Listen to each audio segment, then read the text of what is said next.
আসসালামু আলাইকুম ভিউয়ার্স, আজ নিয়ে এলাম গরুর মাংস পেঁপে দিয়ে। গরুর মাংস আমরা সাধারণত আলু দিয়ে খুব মজা করে খাই, তাই না? তো একটু ভিন্ন স্বাদের, অনেকে খান আমি জানি গরুর মাংসটা পেঁপে দিয়ে। তো গরুর মাংস একটু রিচ, আবার শরীরটাও কষা করে ফেলে।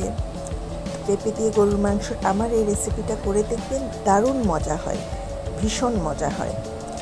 এবং এটা আপনি রুটি দিয়ে খেতে পারবেন, সাদা ভাত দিয়ে খেতে পারবেন, নান দিয়ে খেতে পারবেন, গরম গরম পরোটা দিয়েও। তো চলুন দেখে নিই কী কী লাগছে। এখানে সিনার হাড় মাংস মিক্স 1 কেজি গরুর মাংস নিয়েছি।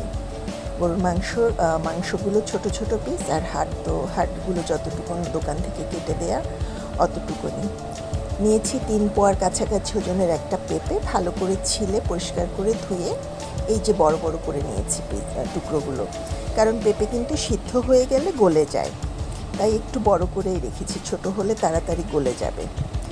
তো ম্যারিনেট করে মাংসটা রান্না করব। প্রথমে একটা পরিষ্কার হাঁড়ি নিয়ে নিলাম, হাঁড়িতে দিয়ে দিব ধোয়া মাংসগুলো দিয়ে এক এক করে আমরা এখানে মেশাবো। মশলাগুলো দিয়ে দিচ্ছি 4টি লং, দিলাম 5টা এলাচি, দিচ্ছি কয়েকটি গোটা রসুনের কোয়া, বড় রসুনগুলো 5-6 কোয়া দিচ্ছি।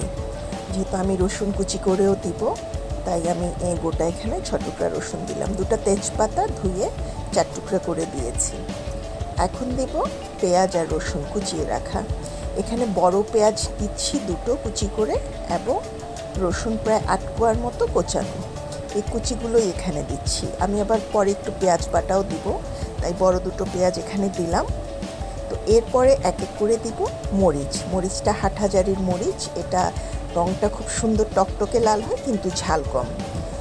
তো ঝালের জন্য আমি পরে কাঁচা মরিচ দিব, তাই মরিচটা আমি দিয়েছি এখানে 2 টেবিল চামচেরও কিছু বেশি। দিলাম 1 চামচ জিরা, এরপরে দিচ্ছি 1 চামচ হলুদের গুঁড়ি, দিচ্ছি কয়েকটা গোলমরিচ, এরপরে দিয়ে দিচ্ছি এর মধ্যে পেঁয়াজ বাটা, একটা বড় পেঁয়াজের একটা মিহি করে বাটা। এখন দিব আদা বাটা দিচ্ছি 1.5 টেবিল চামচের একটু বেশি। তো আপনারা আসলে মশলাগুলো মাংসের পরিমাণ মতো দেবেন, কম মাংস হলে কম দেবেন, বেশি হলে বেশি করে দেবেন। লবণ, তেল স্বাদ মতো, আমি যেটা সব সময় বলি। আমি এখানে 2 চামচ লবণ দিলাম। দিচ্ছি 3টা কাঁচামরিচটা ঝালের জন্য, বলেছি যে হাটহাজারের মরিচে ঝাল নেই। এখন দিচ্ছি 1 চামচ ধনিয়ার গুঁড়া আর 1.5 চামচ গরম মশলার গুঁড়া। সবার শেষে এখন এতে দিব তেল। যেহেতু গরুর মাংসে সামান্য চর্বি আছে, আর গরুর মাংসটা একটু খুব রিচ, তেল আমি পরিমাণ মতোই দিব। এখানে প্রায় 2 কেজির মতো হয়ে যাবে তরকারি রান্না করলে। তো আমি এখানে 150 মিলিলিটারের মতো তেল দিলাম। এই সব কিছু আমি এখন মাখাবো, খুব ভালো করে মাখিয়ে আধা ঘন্টা রেখে দিব এভাবেই হাঁড়িতে। মশলাগুলো যেন সব মাংসের গায়ে লাগে, সেভাবে করেই মাখাবো সবগুলো। তো এর ফাঁকে বলে নিই, ভালো লাগলে লাইক, কমেন্ট, শেয়ার করবেন, আমার চ্যানেলটি সাবস্ক্রাইব করবেন, এবং রেসিপির আপডেট পেতে অবশ্যই নোটিফিকেশন বারটি অন করে দিবেন। এই চ্যানেলের নামেই, হেসেলের আখ্যার নামে, আমার ফেসবুকেও একটা রান্নার পেজ আছে, চাইলে ফলো করতে পারেন। আধা ঘন্টা রেখেছিলাম ম্যারিনেটে। আধা ঘন্টা পরে এই যে মাংস থেকে একটু পানিও ছেড়েছে। ঠিক এখন এভাবেই এটা চুলায় চাপিয়ে দেব, হাই হিটে 10 মিনিটের জন্য এভাবে মাংসটা জাল দিব। এই যে দেখুন, 10 মিনিট পরে ঢাকনা তুলে দেখছি মাংসটা পুরোটা ফুটে উঠেছে এভাবে, এবং মাংস থেকে অনেক পানি ছেড়েছে, দেখছেন? একটু নেড়ে চেড়ে দিব যেন নিচে লেগে না যায়, মশলাটা যেন পুড়ে না যায়।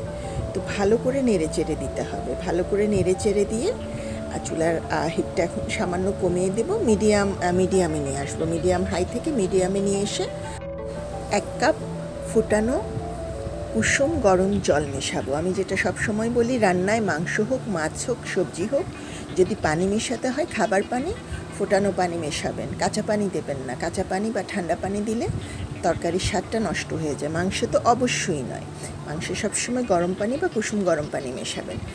তো এখন যেহেতু বললাম মিডিয়াম আঁচে মাংসটা সিদ্ধ হতে দিব আরও 10 মিনিট। এই 10 মিনিট মাঝে মাঝে নেড়ে চেড়ে দিব যেন নিচে লেগে না যায়। এই 3-4 মিনিট পরে 10 মিনিটে 2বার নেড়ে চেড়ে দিলে হবে, পানিটা টেনে যাবে, আস্তে ধীরে মাংসটাও সিদ্ধ হয়ে আসবে। তো তো এর ফাঁকে বলে নেই, আমার রান্নার ব্যবহার করা সমস্ত মশলাগুলো কিন্তু আমার নিজের করা। ফেসবুকে আমার মশলার একটা পেজ আছে, নাম আখ্যান টেল অফ বাংলাদেশ। আমি সব ধরনের মশলাই করি, হলুদ, মরিচ, তারপরে ধনিয়া, জিরা, মিক্সড গরম মশলা, বিরিয়ানির মশলা, এছাড়া কেউ যদি স্পেশাল কোনো মশলা বলেন সেটাও করে দেই। তো চাইলে সেই পেজটাও ফলো করতে পারেন, বা মশলা চাইলে সেই পেজে যোগাযোগ করতে পারেন। এই যে দেখুন, 20 মিনিট পরে আমার মাংসর চেহারাটা এরকম হয়ে দাঁড়িয়েছে, পানিও টেনে গিয়েছে, মাংস আধা সিদ্ধ হয়ে এসছে। তো গরুর মাংস যেহেতু সিদ্ধ হতে একটু সময় লাগে, তাই কিন্তু আমাদের পানি মেশাতে হবে দুবারের মতো। তো এখন আমার মাংসটা টেনে গিয়েছে একেবারে। আমি মিশিয়ে দেব রেখে দেয়া পেঁপেগুলো মিশিয়ে খুব ভালো করে নাড়াচাড়া করে দিব, যেন ভালো করে মশলাগুলো পেঁপের গায়েও লাগে। এবং পেঁপে সিদ্ধ হওয়ার জন্য আমি শেষ 1 মগ পানি মেশাবো। পানিটা সেই কুসুম গরম পানি। এই পানিটা দিয়ে পেঁপেটা সিদ্ধ হয়ে যাবে, মাংস বাকিটা সিদ্ধ হয়ে যাবে। আরেকটা কথা আপনাদের বলে রাখি, এটা আসলে গরুর মাংসের টিপস। গরুর মাংস যদি বেশি শক্ত হয়, অনেক সময় কেনা কোরবানির মাংস ছাড়া আমি দেখেছি বাজার থেকে কিনে আনা মাংস প্রায় সময় একটু সিদ্ধ হতে সময় নেয়। সেই ক্ষেত্রে হাতে সময় থাকলে যেটা করবেন, 2 টুকরা পেঁপে মিহি করে ব্লেন্ডার করে, এখন তো আসলে পাটাপুতার যুগ নেই, আমরা সব কাজ মিহি করতে চাইলে ব্লেন্ডারে করি, মিহি করে ব্লেন্ডার করে সেটা মাংসের সাথে দিয়ে দেবেন। মাংসটা খুব দ্রুত সিদ্ধ হয়ে যাবে। তো পেঁপের এমনিতে নর্মালি গরু মাংস হতে আপনার 40 থেকে 1 ঘন্টা সময় নেয়, সেটা মাংসের উপর ডিপেন্ড করে। তবে মোটামুটি 40 থেকে 50 মিনিটের মধ্যে মাংস খুব ভালো হয়ে যায়। আর কাঁচা খাবেন না, মাংস কাঁচা খেলে কিন্তু আমাদের শরীরে অনেক রকম সমস্যা হয়, হজম থেকে শুরু করে কৃমির সমস্যা পর্যন্ত হতে পারে। তো গরুর মাংস বা যে কোনো মাংস, মাছ খুব ভালো করে আসলে রান্না করেই খাওয়া ভালো। আধা কাঁচা খাওয়াটা আমাদের স্বাস্থ্যের জন্য ক্ষতিকর। তো এই যে দেখুন, পেঁপে দিয়ে নাড়াচাড়া করে ঢেকে দিয়েছিলাম, আবার তুলে দেখছি কি অবস্থা। তো এই অবস্থায় একটু নাড়াচাড়া করে দিতে হবে পেঁপেটা সিদ্ধ হওয়া পর্যন্ত। সিদ্ধ হয়ে আসলে কিন্তু পেঁপে আর খুব বেশি নাড়াচাড়া করা যাবে না। মাঝে মাঝে খেয়াল রাখবেন মশলা যাতে নিচে লেগে না যায়। এখন ঠিক মিডিয়াম লো আঁচে মাংসটাকে জাল দিব 15 মিনিটের জন্য। তবে এই 15 মিনিটের মাঝে মাঝে কিন্তু 3-4 মিনিট পর পরে একটু নেড়ে চেড়ে দেবেন ঢাকনাটা তুলে, তাহলে বোঝা যাবে যে নিচে লেগে গেছে কিনা। পেঁপের চেহারা দেখে বোঝা যাচ্ছে এটা কিন্তু 7-8 মিনিট পরে পেঁপে সিদ্ধ হয়ে এসছে। আরও 5-7 মিনিট লাগবে সিদ্ধ পুরোটা হয়ে আসতে। এবং আমার মাংসের চেহারা বলছে মাংস সিদ্ধ হয়ে এসছে। তাহলে বাকিটা হচ্ছে, আমি এত ঝোল রাখবো না, একটু গায়ে গায়ে মাখা মাখা ঝোল থাকবে, তাই আরও 7-8 মিনিট এটাকে সেই কম আঁচে জাল দিব। এই যে হাড্ডি থেকে মাংস খুলে যাচ্ছে, মাংসটা হয়ে আসছে, মাংসটা ভালো ছিল, হয়ে আসছে। এই যে পেঁপেও প্রায় হয়ে গেছে, কিন্তু আরেকটু হবে বলে আরও মিনিট 6-7 আমি এটাকে দমে রেখে জাল দিব। দেখুন তেল সব উঠে আসছে প্রায়, বাট আমার পানিটা আরেকটু কমাবো আমি, তাই আরও 5-6 মিনিট এভাবে থাকবে। দেখুন হয়ে এসছে মাংসটা, আমার মাংসটা চমৎকার হয়েছে, চমৎকার সুঘ্রাণ বেরিয়েছে, তেল উঠে এসছে, ঘন হয়ে গেছে ঝোলটা। তো আপনারা আসলে যদি ঝোল খেতে চান এই পর্যায়ে ঝোল নামিয়ে নিতে পারবেন, আর যদি ঝোল খেতে না চান তাহলে দমে আরেকটু রাখতে পারবেন। তো দেখুন আমার মাংসটা রেডি খাওয়ার জন্য, ভীষণ ভালো হয়েছে, ভীষণ মজা হয়েছে। মাংসটা গলে গেছে প্রায়, পেঁপেগুলো নরম হয়ে সিদ্ধ হয়ে গেছে। তো মাংস পরিবেশনের জন্য তৈরি। কেমন লাগলো রেসিপিটি জানাবেন অবশ্যই।